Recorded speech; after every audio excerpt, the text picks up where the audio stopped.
चलिए, तो last class में हम लोगों ने पढ़ा था लाइन टू ग्राउंड फॉल्ट। अब अगर आज आज जो हम पढ़ेंगे वो है line to line fault. Line to line fault का मतलब दो लाइन आपस में जो है ना टकरा जाती हैं, ये दो लाइनें आपस में ज्वाइंट हो जाती हैं। तो मान लेते हैं कि हम ये जनरेटर के 3 आउटपुट टर्मिनल हैं, phase A, phase B and phase C. जो पहला स्टेप था वो हमारा वो यही था ना, सर्किट डायग्राम ड्रॉ करना। एंड एक है हमारा ये जो है ना ग्राउंड टर्मिनल। अब जब ये ग्राउंड टर्मिनल है, ये है हमारा सी, तो यहाँ से यहाँ तक का जो वोल्टेज है ये VC होगा। यहाँ से यहाँ तक का जो वोल्टेज है ये VB होगा, ये फेज B होगा। और यहाँ से यहाँ तक का जो ये वोल्टेज है ये VA होगा। तो यानी ये A फेज हो गई, ये A फेज हो गया, ये B फेज हो गया और ये C फेज हो गया, और ये है ग्राउंड। अब क्या है, लाइन टू लाइन फॉल्ट है, तो हम ये मान लेते हैं कि हमारी जो फेज B है, ये फेज B और फेज C ये दोनों आपस में टकरा जाते हैं, दोनों शॉर्ट हो जाते हैं थ्रू फॉल्ट इम्पीडेंस ZF। तो ये जो करंट होगा ये होगा IB, ये जो करंट होगा ये हो गया IC। अब यहाँ पर देखोगे ना कि ये इसको भी हमने पॉजिटिव लिया है, इसको भी इसी डायरेक्शन में लिया है। क्यों? क्योंकि हमने कल जो एजम्पशन लिया था वो ये था कि फॉल्ट पॉइंट पर आउटगोइंग करंट है, या फॉल्ट पॉइंट से जो भी आउटगोइंग करंट है हम उसे पॉजिटिव लेते हैं, और बाकी सारे करंट को जो है ना हम उस कंडीशन में इसके कंपैरिजन में जीरो मानेंगे। तो IA will be equal to 0। ये हमारा सर्किट डायग्राम बन गया। अब सर्किट डायग्राम बनने के बाद इसमें बाउंड्री कंडीशंस जब हम डिफाइन करेंगे, तो बाउंड्री कंडीशन में पहली condition IA will be equal to 0। दूसरी कंडीशन आप यहाँ से देखोगे IB और IC इनका सम जो है ना that will be equal to 0. So IB plus IC will be equal to 0, और IB will be equal to minus of IC। एक कंडीशन ये हुई। दूसरी कंडीशन, ये जो फेज वोल्टेज है B और C, तो VB माइनस VC, इसको हम कहेंगे ये जो B फेज का जो करंट है मल्टीप्लाइड बाई ये फॉल्ट इम्पीडेंस। तो एक और इक्वेशन क्या बना, VB minus VC, this will be equal to IB into ZF। ये बनी हमारी बाउंड्री कंडीशंस।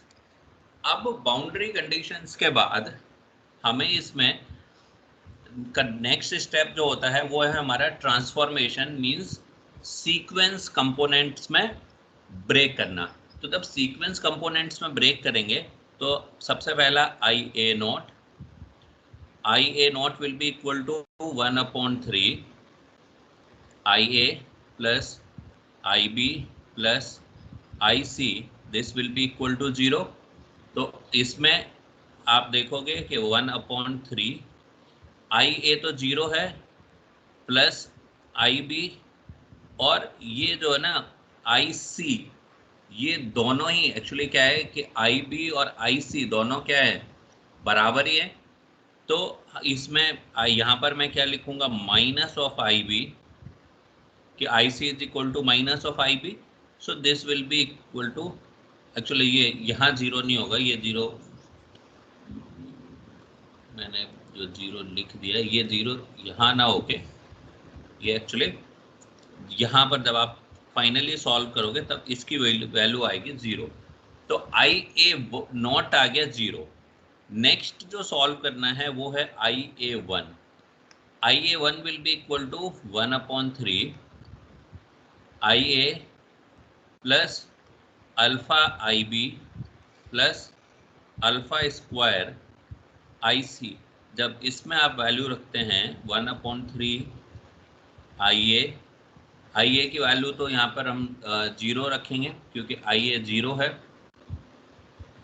तो IA 0 प्लस अल्फा IB, और इसके बाद जो है ना यहाँ पर IC is equal to minus of IB, तो माइनस अल्फा स्क्वायर IB.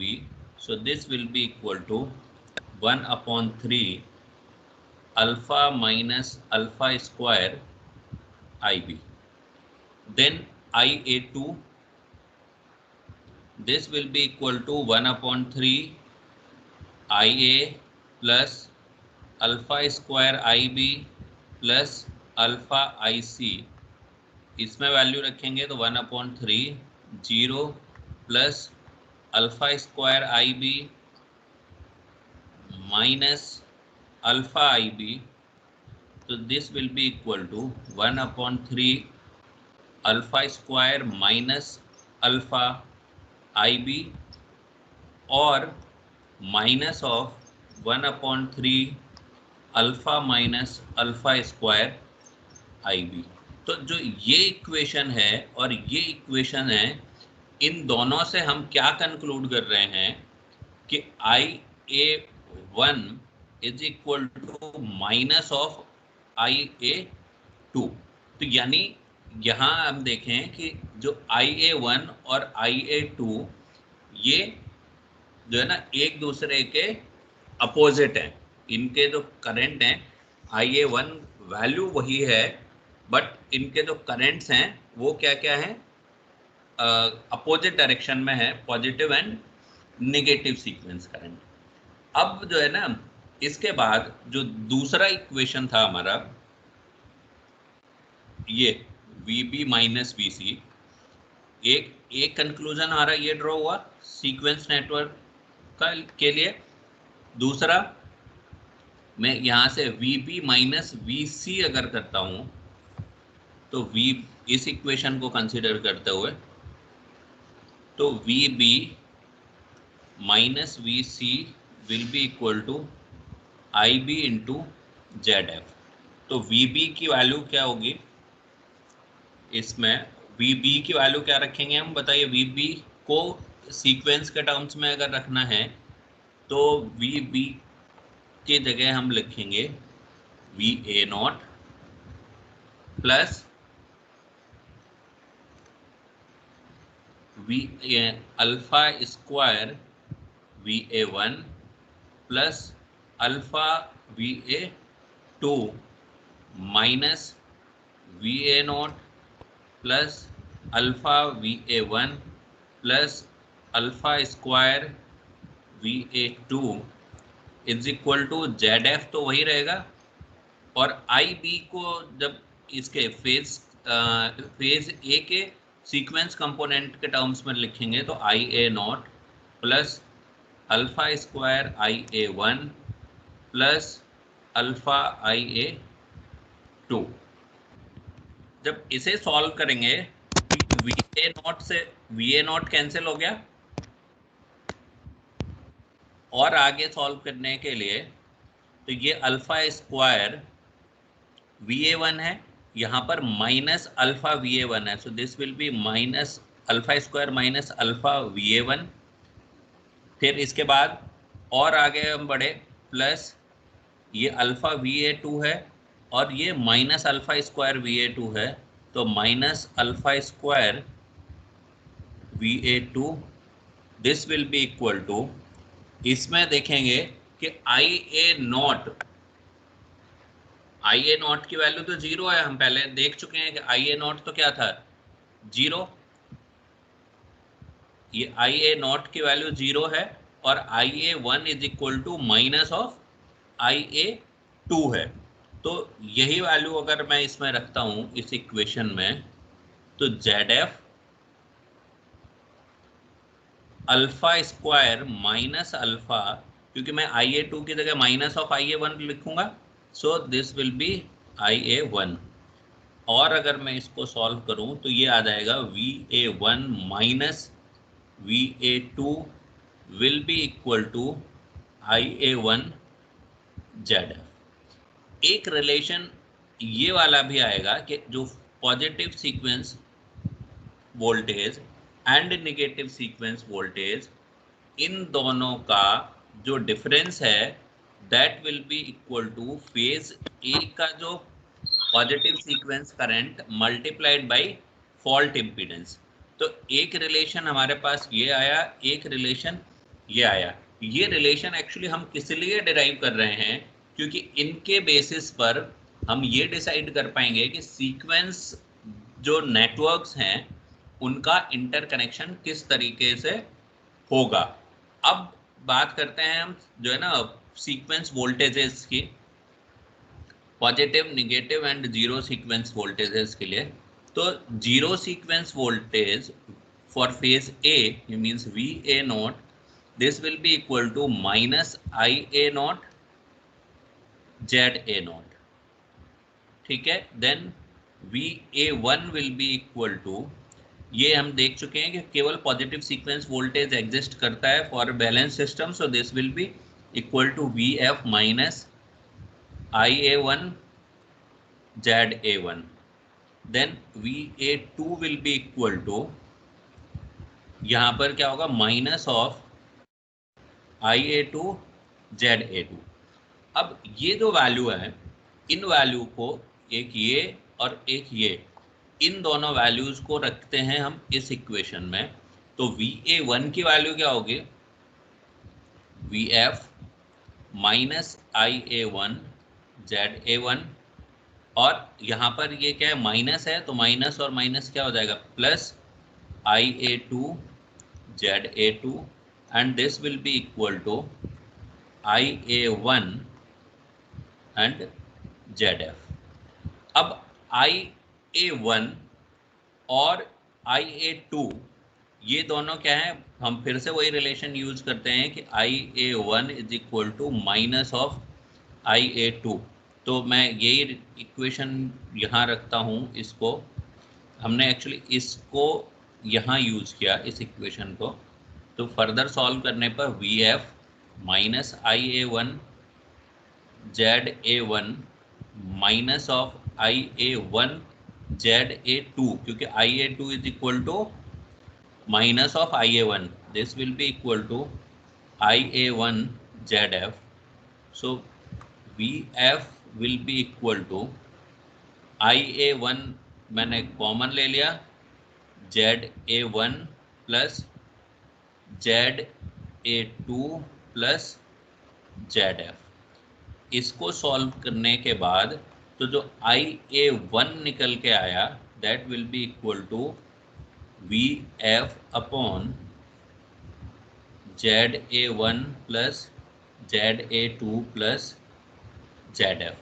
ये निकाला हमने एक positive sequence current for phase A. अब जब ये तो हो गया हमारा आई ए वन, अब हमें चाहिए फॉल्ट करंट, तो हमारा किस में, फेज बी में है ना। तो जब फेज बी के लिए निकालना है मुझे फॉल्ट करंट आई एफ, क्योंकि अभी हमने फॉल्ट करंट की वैल्यू कैलकुलेट नहीं की है, तो I F will be equal to, ये आई बी के बराबर है।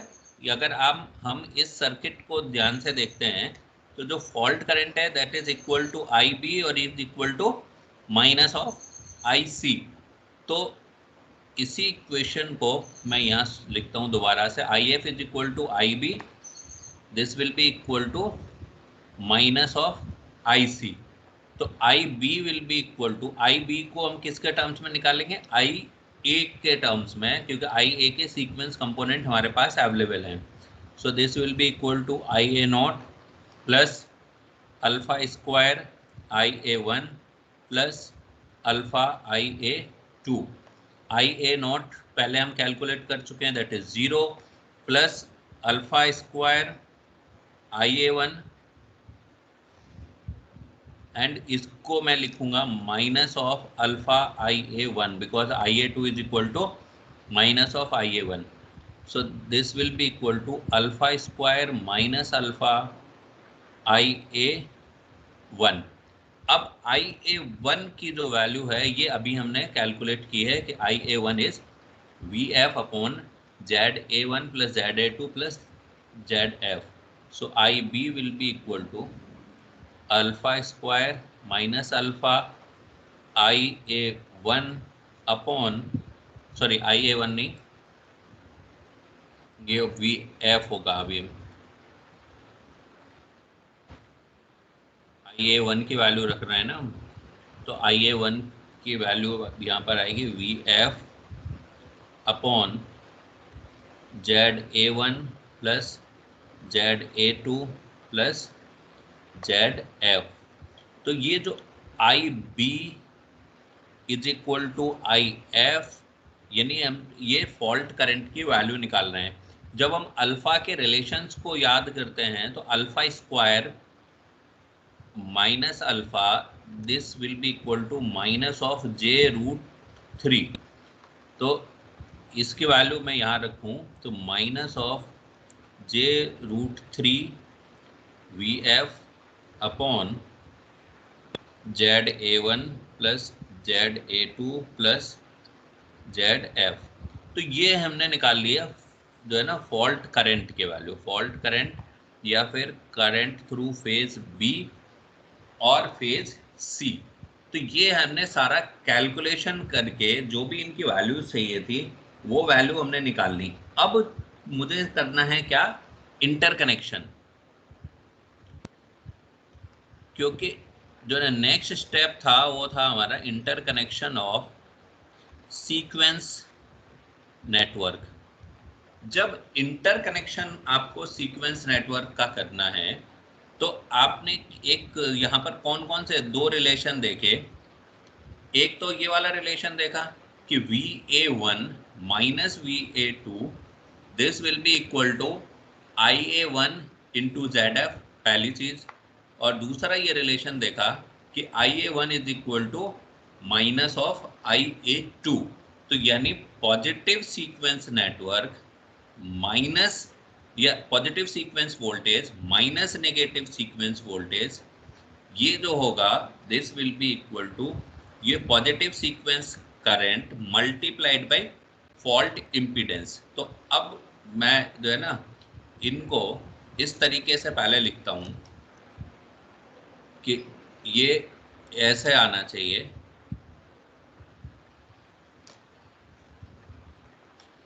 ये मैंने अभी यहाँ पे लिया VA1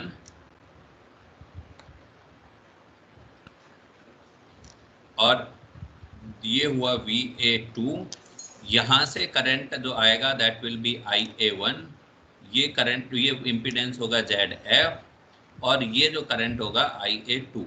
अब ये दोनों कंडीशन सेटिस्फाई कर रहा है, दोनों इक्वेशन। पहला कौन सा, VA1 minus VA2 will be equal to IA1 into ZF, पहली कंडीशन।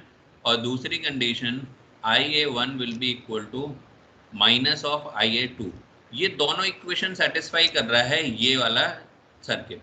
अब यहाँ पर मैंने केवल VA1 और VA2 लिखा हुआ है, positive sequence voltage and negative sequence voltage. जब एक्चुअल हम इसके पॉजिटिव सीक्वेंस वोल्टेज की बात कर रहे हैं तो VA1 की जो वैल्यू है, जो हमने पॉजिटिव सीक्वेंस नेटवर्क बनाए थे वहां पर अगर आपको याद हो तो पॉजिटिव इसके साथ VA1 के साथ क्या होगा, यहाँ ZA1 के साथ यहाँ पर पॉजिटिव सीक्वेंस वोल्टेज यानी EA, यहाँ पर ZA1 इसके साथ यहाँ पर ये हो गया ZF के बाद नेगेटिव सीक्वेंस में ये नेगेटिव सीक्वेंस EMF नहीं होता, यहाँ पर केवल और केवल नेगेटिव सीक्वेंस इम्पीडेंस होता है जब हम जनरेटर का पॉजिटिव सीक्वेंस या नेगेटिव सीक्वेंस नेटवर्क बना रहे थे तब। क्योंकि बैलेंस सिस्टम में, बैलेंस 3 फेज सिस्टम में केवल वोल्टेज का केवल और केवल पॉजिटिव सीक्वेंस कंपोनेंट होता है, negative and zero sequence component नहीं होते। तो ये पॉजिटिव साइड है तो इसलिए हमने यहाँ पर इसका वोल्टेज कंपोनेंट भी ड्रॉ कर लिया है EA। ये ZA1, निगेटिव में कोई भी वोल्टेज कंपोनेंट नहीं होगा तो ये होगा ZA2। ये जो वोल्टेज है this will B VA2, this voltage will be VA1 and ये जो है ZF इधर से जो करंट होगा दैट विल बी IA1, इधर से जो करंट होगा दैट विल बी IA2। तो ये हमने इसका जो इंटर कनेक्शन कर लिया सीक्वेंस नेटवर्क का। अब अगर इसी में मान लीजिए मैं एक स्पेशल केस कंसीडर करता हूँ। स्पेशल केस क्या होगा, अगर ZF is equal to 0 means जिसको हम कहेंगे solid fault. ZF is equal to 0 का मतलब जो फॉल्ट इम्पीडेंस, जिस इम्पीडेंस के थ्रू दोनों लाइन शॉर्ट हो रही थी, अगर वो 0 है तो इस स्पेशल केस को बोलते हैं हम या तो सॉलिड फॉल्ट और वोल्टेड फॉल्ट। मीन्स जो ये फॉल्ट इम्पीडेंस है ये 0 होगा। अगर 0 होगा तो IA1 will be equal to, ZF की वैल्यू वहां से हट जाएगी, VF upon IA1 plus IA2, and जो IF जो fault current that is equal to IB, ये जो होगा that will be equal to minus of, ये यहाँ हमने जो इसमें लिखा है ना minus of J√3 VF upon, ये ZF की वैल्यू क्या हो जाएगी 0, तो this is minus of J VF upon ZA1 plus ZA2। ZF नहीं होगा। तो ये जो एनालिसिस था हमारा, ये था लाइन टू लाइन फॉल्ट के लिए। जो नेक्स्ट क्लास होगी उस नेक्स्ट क्लास में हम पढ़ेंगे double line to ground fault.